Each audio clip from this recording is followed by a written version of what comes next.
يلا بينا نعمل مع بعض شنطة بغرزة سهلة مش بتاخد اي وقت خالص، كمان النتيجة بتاعتها روعة.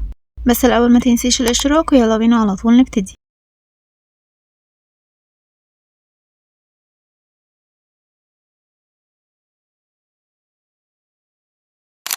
استخدمت 250 جرام من خيط المكرمية المصري، سمك الخيط متوسط، واستخدمت ابرة رقم 5.5 ملي. اول حاجة بدأت وعملت عقدة بداية واشتغلت 26 سلسلة.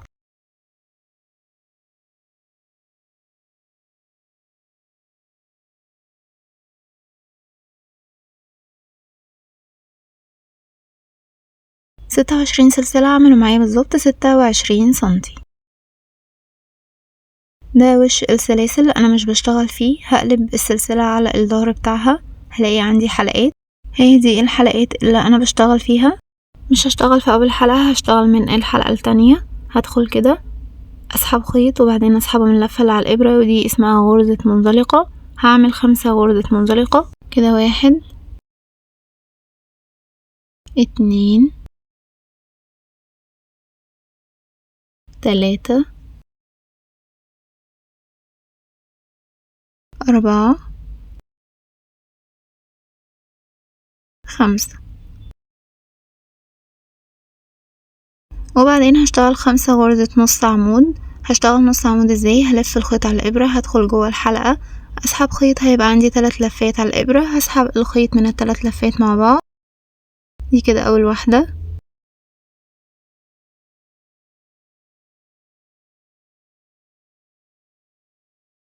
2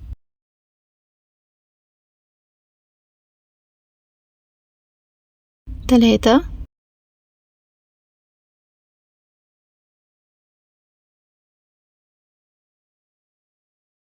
4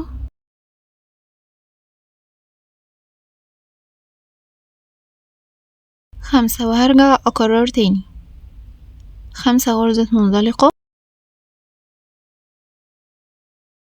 1 2 3 4 5. وبعدين 5 غرزة نص عمود، 1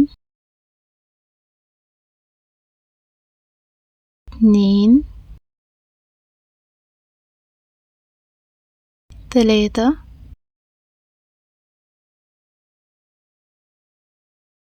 4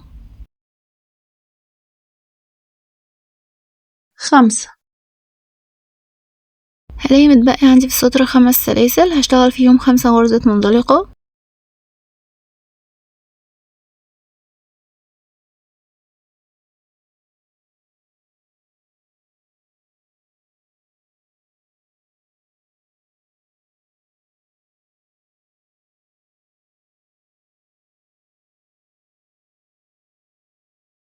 وكده انا خلصت السطر الاول. عملت ايه بقى؟ 5 غرزة منزلقة وبعدين 5 غرزة نص عمود، 5 غرزة منزلقة، 5 غرزة نص عمود، 5 غرزة منزلقة. هرتفع سلسلة وابتدي اشتغل السطر تاني. بعد كده شغلي كله لحد ما اخلص جسم الشنطة بالكامل هيكون في الحلقات الخلفية هنا كده بالظبط. دي كده الحلقة الامامية، انا شغلي هيكون هنا كده بالظبط في الحلقة الخلفية.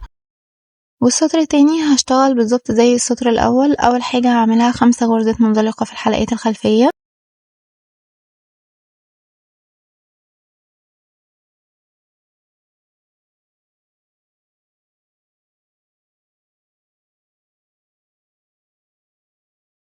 بعد كده هشتغل 5 غرزة نص عمود في الحلقات الخلفية،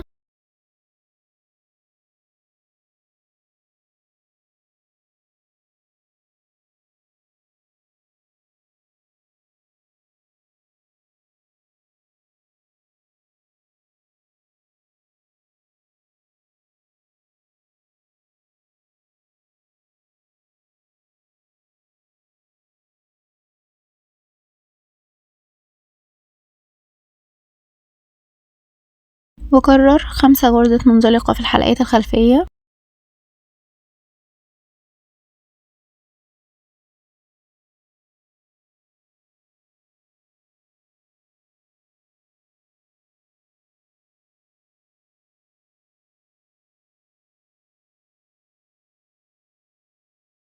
5 غرزة نص عمود في الحلقات الخلفية،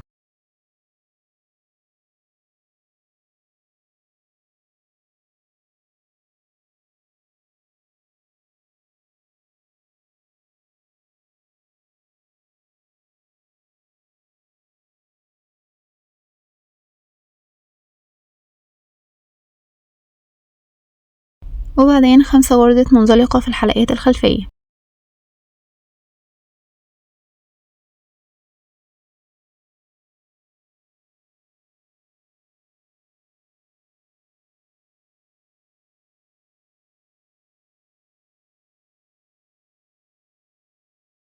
كده انا خلصت السطر التاني، هرتفع سلسلة وهروح للسطر التالت. السطر التالت والرابع هعكس اللي انا عملته في السطر الاول والتاني، يعني هشتغل بدل 5 غرزة منزلقة في الحلقات الخلفية هشتغل 5 غرزة نص عمود في الحلقات الخلفية الاول. 1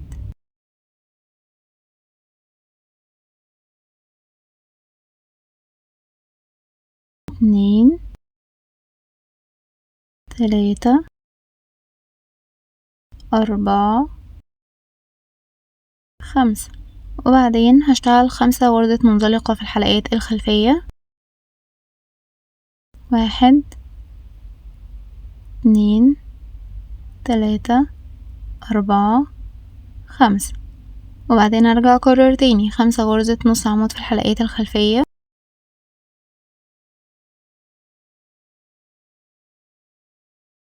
وبعد كده 5 غرزة منزلقة في الحلقات الخلفية.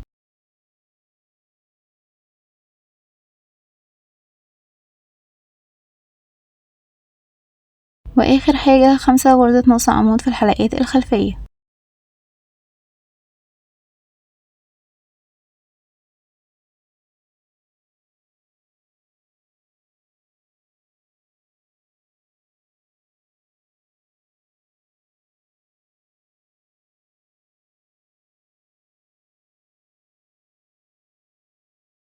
كده انا خلصت السطر التالت، هرتفع سلسلة واروح للسطر الرابع، والسطر الرابع بالظبط نفس اللي انا عملته في السطر التالت هعمله تاني. 5 غرزة نص عمود في الحلقات الخلفية، وبعدين 5 غرزة منزلقة في الحلقات الخلفية،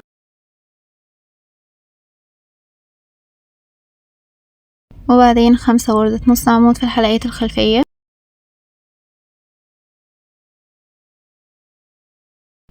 وبعد كده 5 غرزة منزلقة في الحلقات الخلفية،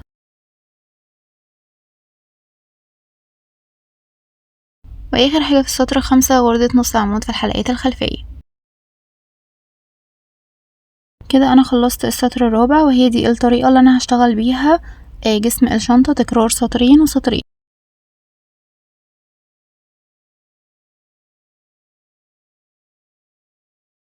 ارتفع سلسلة واروح للسطر اللي عليه الدور، هشتغل 5 غرزة منزلقة في الحلقات الخلفية،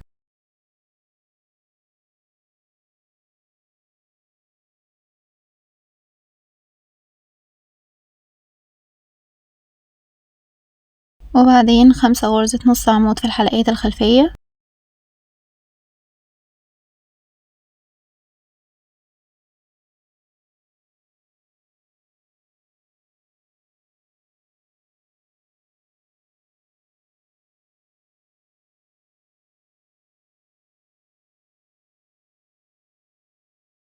خمسة غرزة منزلقة، نص عمود، منزلقة. اخلص السطر، ارتفع سلسلة، اكرر نفس النمط ده تاني في السطر اللي بعده، ابدأ بغرزة منزلقة بعديها نص عمود وهكذا لحد اخر السطر. اخلص السطر ده، ارتفع سلسلة، الف الشغل وبعدين ابدل بقى، وافضل بقى شغالة سطرين بدايتهم منزلقة وسطرين بدايتهم غرز نص عمود، وطبعا شغلي في الحلقات الخلفية لحد ما ارتفع عدد سطور. انا فضلت شغالة لحد ما وصلت لطول 32 سنتي. عايزة تكبري حجم الشنطة عن كده بتزودي عدد السطور، واشتغلت بالظبط 34 سطر. هنعدهم ازاي؟ كده 2 4 6 8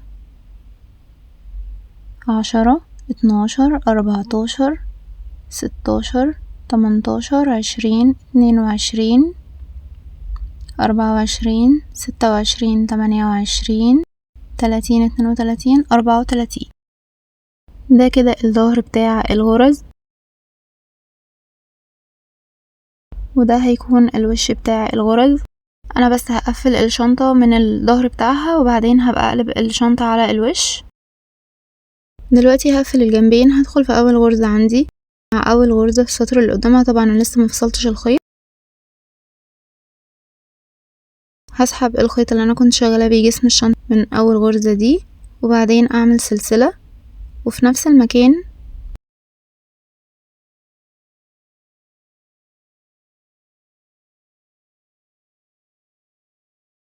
المكان هعمل غرزة حشو.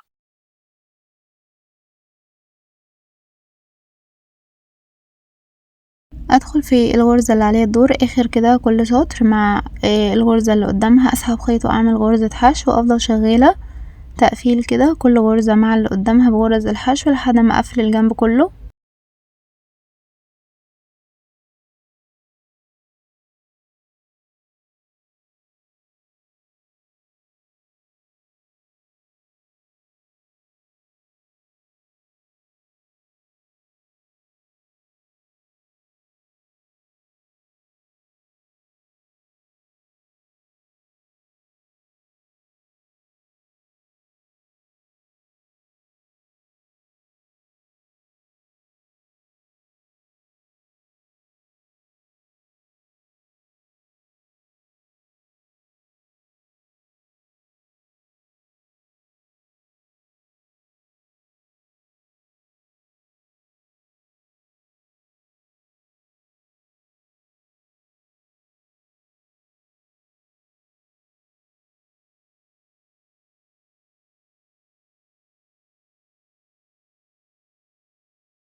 ولما بقفل الجنب بغرز الحشو هعمل سلسلة كده زي تثبيت، وبعدين افصل الخيط والخيط الزيادة انضفه تحت الغرز.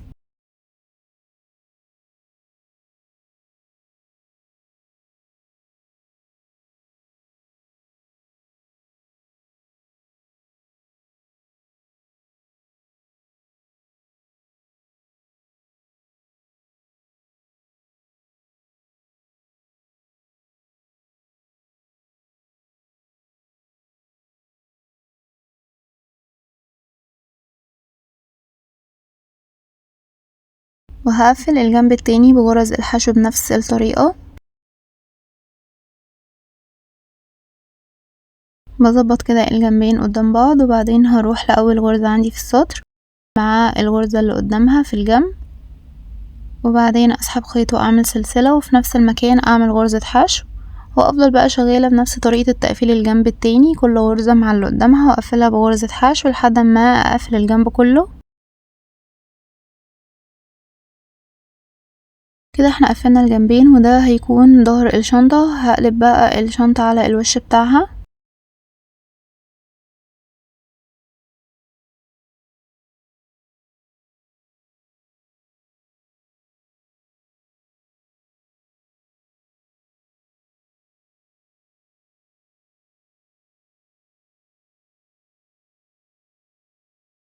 ودلوقتي هركب السوستة دي. سوستة انا بشتريها بالمتر وبقصها بالمقاس اللي انا عايزاه. اول حاجة هاجي عند طرف السوستة كده وبعدين اثبته كويس جدا في جنب الشنطة.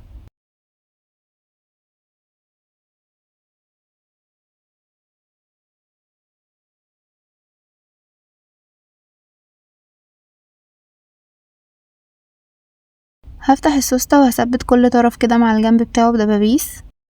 بنزل سنتي تحت كده وبعدين ببتدي اثبت، ما بثبتهيش على الوش بالظبط.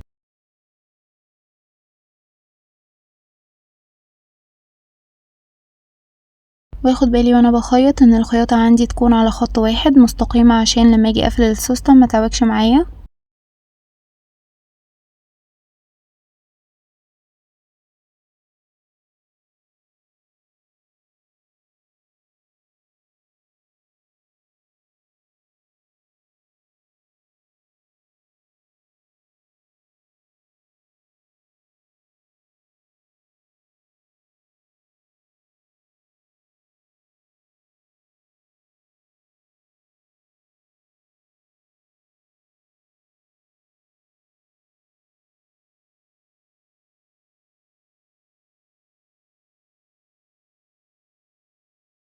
ولما بوصل للطرف بتاع السوستة التاني بتنيه لتحت وبثبته كويس جدا، وبعدين افصل الخيط.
ولما بخلص الخياطة بثبتها من الجنب كويس وبعدين اقص الخيط.